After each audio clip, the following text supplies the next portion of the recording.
What is going on, guys? It's your boy Cash, and today I wanted to do a video before I have to go off and run off to work, but I wanted to do a really cool video on what I like to call the summon, the summon strats or whatever like that, because obviously you guys know I got Harriet. Now I was gonna just do a Harriet video, just go and explain how Harriet works, right? I was just gonna say, well, this is Harriet, and yes, these are her skills, and she does this, and that's kind of it, right? And that would have been a very short video, but this game is about team comps, and a lot of the times you can't really just put one character out and like put a bunch of stuff. Shut up. You can't just like put a bunch of stuff and then literally she'll just magically work. I know a lot of the things is like, if I can go here, you can see all the Let's Red characters, right? And you could just be like, well, just put a bunch of Let's Red characters together and you'll get the bonus. And you guys know what I'm talking about, the bonus, right? You guys know this thing, right? The brand image. So if you put a bunch of characters that are all the same brand, you get some attack and a health boost, and it's like, yep, woohoo, I did it. I win the game. But sometimes it's not really beneficial to do that, and certain characters actually need a mix of different things in order for them to work. Just for example, my girl Ophelia in the building. So she actually she's Let's Red, right? But she has no synergy whatsoever with summon characters. She has a fast attack speed. She has a thing that strikes, but she needs ignite. If the target is ignited, increase the damage boosted to 30%. So it does a lot more damage if the target is united. Then she has a thing when she kills, when enemies are killed, she does AoE, right? So this character looks like she needs to be in the ignite team. Guess what? I don't know personally. I don't think any of these characters ignite anything in Let's Red, right? So she needs to be in a completely different comp, and she needs to be maybe a one-off in another comp. So when we go summon, we have to think about what characters actually synergize with summons or things popping up on the field and things of that nature. So let's go back. First, like I said, we're making a comp based on a unit or a concept. So one of the concepts I started with is Harriet. So Harriet, I should never even click this. Certain characters actually have different things on their ace one, but that doesn't matter. But what we do need to know is range, right? Range is very important. So she's 6 slots. I mean, she shoots from the back, right? So she's not going to go in. I say that for a purpose, right? So she does summon. Her things self-detonate. If they are full of energy, they detonate. When they do, the red one does AoE damage, the blue one does single, right? And the higher their health and shield are, the more damage that they actually do, which is really important. And this is when you get further. If they detonate, boost all your figurines and summon creatures damage by 5% for 10 seconds. This is really important. And then the last one here is increase the red bomber's initial energy by 30% and boost the blue one's max health by 25. So what you really want to have here, this is initial 60, right? So she starts off, she has 60 energy. They usually let you know exactly how much energy the character starts off with, so she will pretty much be getting this relatively early, and then she kind of cycles really quickly. She pretty much always drops these things after when they drop away. She pretty much puts another one over and over and over again. Her passive though is attacks the current enemy and blinds it for 6 seconds every 10 seconds, which is a pretty good uptime.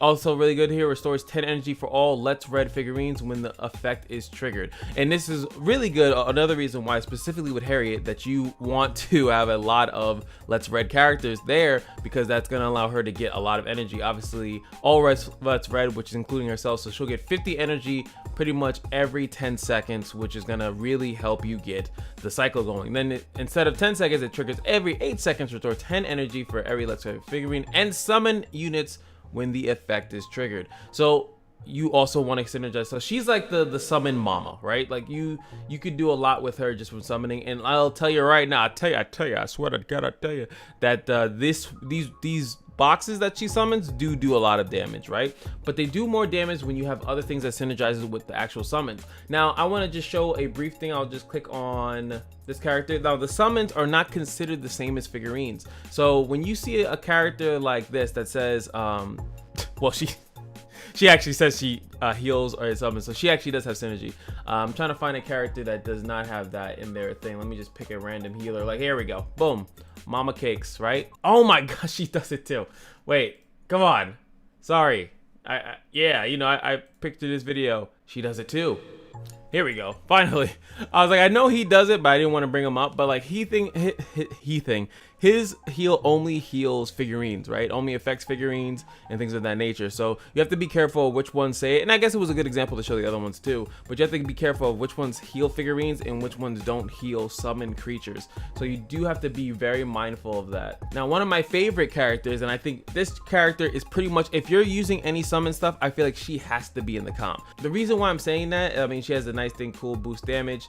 And this thing here shoots a ball of water to the target. Once it is hit, bounces to 3 enemies, can bounce up to 3 times before vanishing. This does a decent amount of damage. I'm very fond of how much damage this does. But most importantly is her passive. Now, her passive here, I think, is what makes the summons really, really strong, is that it grants a shield to all your figurines and summon units that last 10 seconds when they are created. So when the battle starts, she gives everyone a shield, which is amazing, right? But every time you summon a creature, she also gives them shields. And I think that that's different from all the ones I was just showing that have like an active.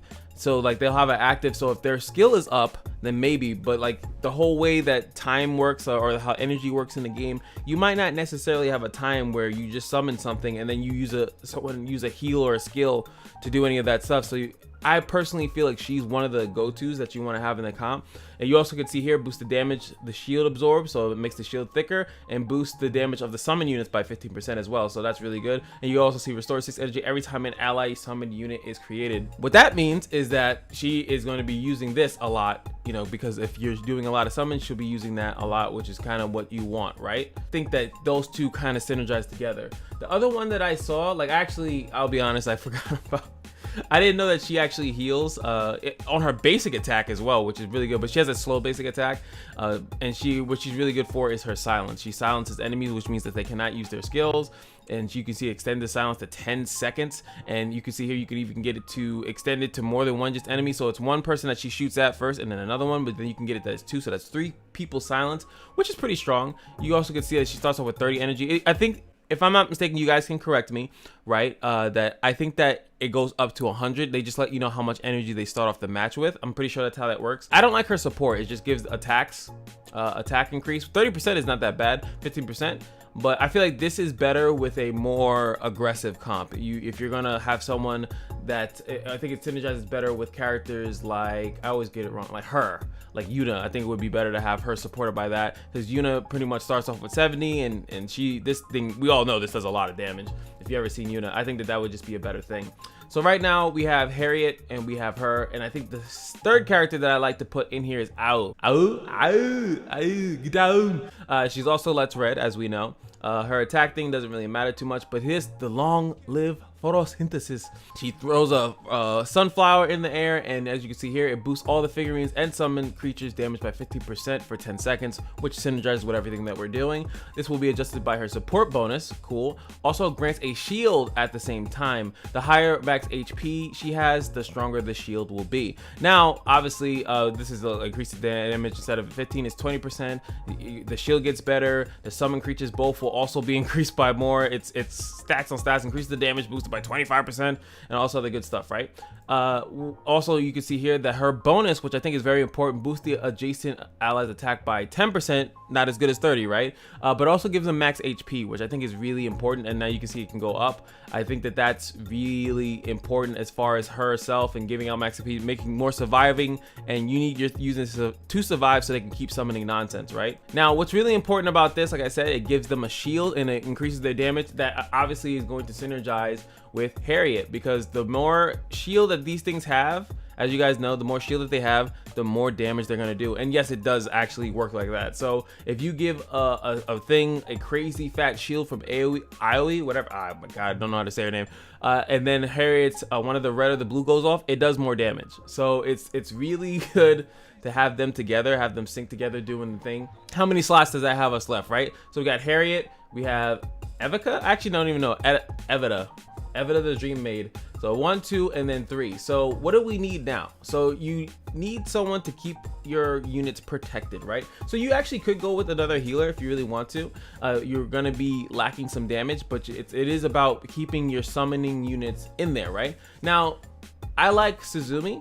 Suzumi is a Vanguard, and I also will say I haven't showed the range. Every other character I've showed pretty much has a long range. Now, she's actually a melee unit, that summons boxes. Here it is. She summons boxes, 3 boxes when facing enemies, and boosts attack speed by 3% for 50 seconds after summoning box friends, right? Box friends sacrifice their health per hit to heal her. So the more, like, when she moves forward, a bunch of boxes kind of pop out behind her. I feel like you have to leave space for them, and that's kind of how she works. And then they keep healing her to keep her alive, and then she does this cool little, you know, you've probably seen it, like, shoots, attacks the current enemy and its surrounding. If there are 3 more enemies hit, restores the health of the boxes, which will heal the boxes, and then the boxes heal her, yada yada yada. But as you guys know, there's ways that we can give the boxes more health and allow them to do more damage as well. See, it summons an extra box friend after every one unleashes. Like like, she's pretty nuts. I really wish I have her. As you guys know, I don't.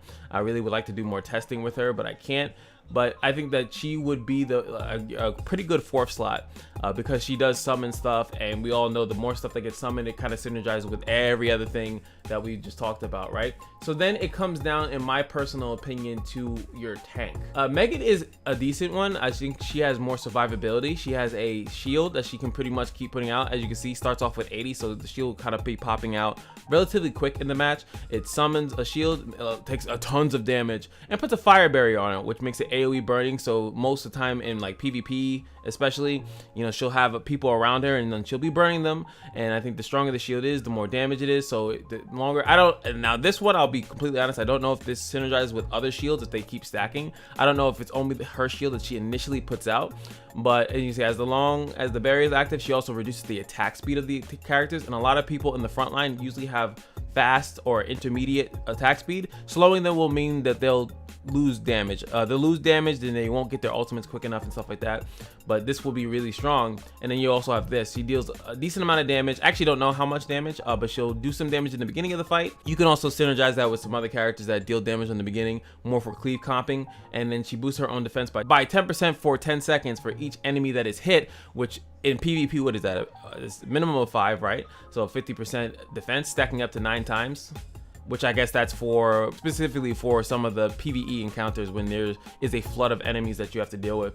And you can see granted shield equal to a bunch of attack whenever an allied summon unit is created. And this is obviously the more synergized with the summon stuff. So she has the ability to tank like crazy, trigger the same effects whenever an enemy summon unit is created, kind of like a counter. The only thing that I don't like, or that I think that Nico over here has over her, is that Nico has a taunt, and it's an AoE taunt that she does. The only thing I don't like, another thing I don't like, is that she starts off at 40, so sometimes characters are already fighting and stuff like that, and she needs something to give her energy, and I think that that's her biggest weak point. But she does an AoE hit, taunts everyone that's there. So let's say that they're in your back line or anything like that, they get taunted randomly, and when she taunts, you know, all the damage starts to go to her. Even if they cast skills, they will go to her. You can't do that. Only obviously the rangers in the back can still hit whoever they want, but anyone in the front line are going to start targeting her. So if you make her nice and healthy, chunky Bowser Ninja Turtle chick, then she does that. Also, in the meantime, enters the defensive stance, ceasing all attacks.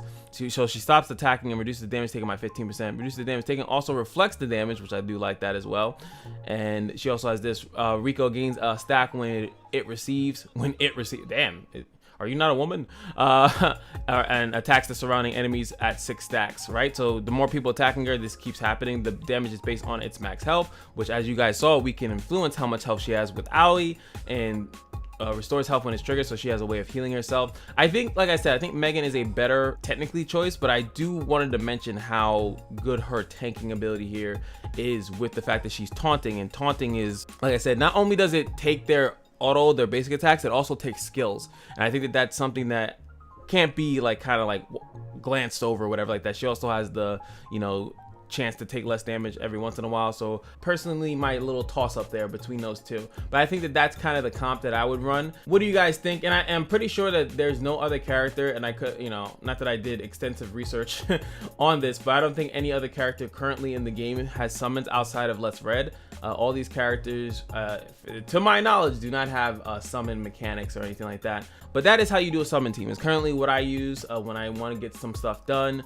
It does suck that I don't have the full comp comp, but I can give you guys a little, oh yeah, I could show you guys a little bit of it, right? Or at least what I can produce on my own. And yes, if you guys should know that like these characters, you can like use it as a substitute. So I'll still get the 5 as if I have 5, you can do that. But she doesn't really synergize with half the stuff I was talking about. Outside of the fact that she does, if there is a summoned creature that's in the line that needs to be buffed by her seed, she does actually, you know, put a thing on it, but not too crazy.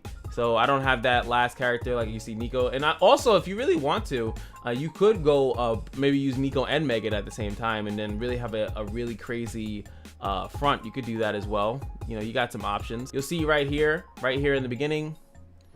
So they're gonna go out, they're gonna fight, she's gonna tank all the stuff. The blind comes out, boom, she summons those, and you're gonna see the big, look at that shield. That's a 37,000 shield. 37,000 shield. Nico's taking the damage, but everyone else is healthy. But see, boom, we have ways to help Nico. Sometimes actually what I'll do is that I'll leave her in the same row as Nico so that the seed of whatever the hell goes on Nico and keeps her healed. So I'll do something like this instead, and that will allow pretty much her to kind of stay alive, because that thing, boom, you can see here, now she's gonna have more HP. She's gonna be able to sit there. And you do have to position her properly. I kind of technically should have had her come up here so she would taunt 2 enemies. Right here, she's only taunting 1. Positioning is still important, but you know, all that, look at that. Beautiful, beautiful. 35,000 on that one, 67, only 6,700, but it hit everything. And it was taking some damage there. So it's still pretty good.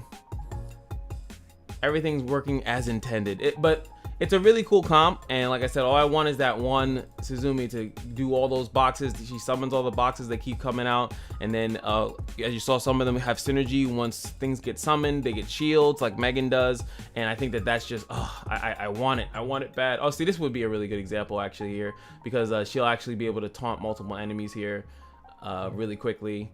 Not quickly, but you see she just struggles staying alive. That's about it. Oh, her shield got eaten. But that's my issue with Nico. It takes a little bit too long, in my opinion, to get to that defensive state where she would actually be productive. But there she goes, the heal, she has the shields. But even with that 50%, and be mindful like about gear and stuff like that. Like I don't have that. I feel like that's, you know, you guys can decide on what you guys want there. But she does okay.